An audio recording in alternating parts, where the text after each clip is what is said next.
Hello, and welcome to the Hydescience Lab Series, Episode 8. So this is our eighth installment of the series, our eighth activity in the lab this year thus far.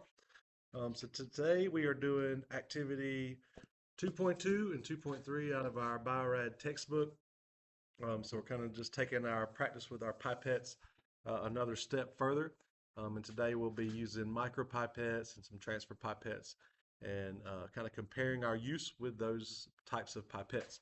The first thing we do is we're looking to practice with our micropipettes, which are these right here, right?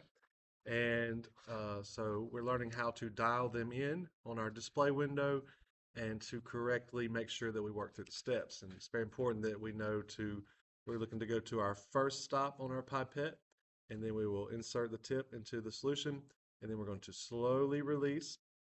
And this is going to grab what we're moving. And then in our desired location, we're going to eject it all the way down to the second stop. So here's our first stop and then our second stop. And the area where this first stop is changes based on our settings of our pipette. So if we have a small volume, our first stop will stop somewhere up here. As the volume gets larger, our first stop will increase in distance. And then the second stop is going to eject the entire capacity of the pipette. So if we were to go to the second stop when we are, aliquoting, when we are withdrawing our solution, it would not take in our desired amount. It would instead take the max volume of the pipette, regardless of what we set this to. So that's the importance of finding that first stop.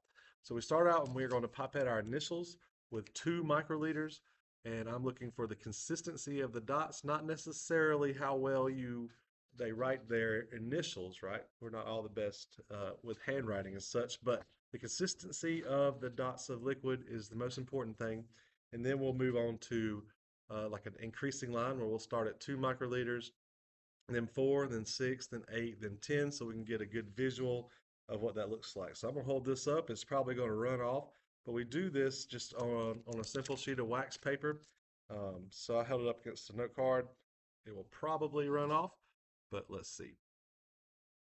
Oh, it's stuck. Good. So you can see the initials here and the size of the dots. Oh, I've knocked some of it off. Is what's important. And then the dots that didn't fall off here, we're going to gradually get bigger as we went from 2, 4, 6 to 8. So that's kind of our opening activity to this. And then we move on to the next part. And the next part, we will pipette liquid into 3 different tubes using 3 different pipettes. And the procedure can be different, but we basically end up with 500 microliters or 1/2 milliliter in each tube. So we want to compare these visually.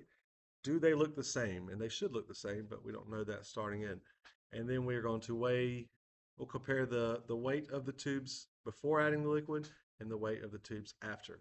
And then we will take, okay, we know theoretically what it should weigh, how much does it actually weigh, and we'll use those numbers to determine our percent error, which kind of tells us how well we did pipetting the liquid. If the percent error is small, that means good. We had a good skill.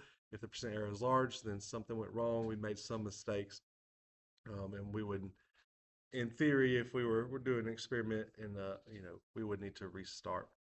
But so that's today, activity 2.2. I'll see y'all with Hydescience Lab Series 9. Up next is Kool-Aid chromatography. So that one's pretty cool. See y'all then.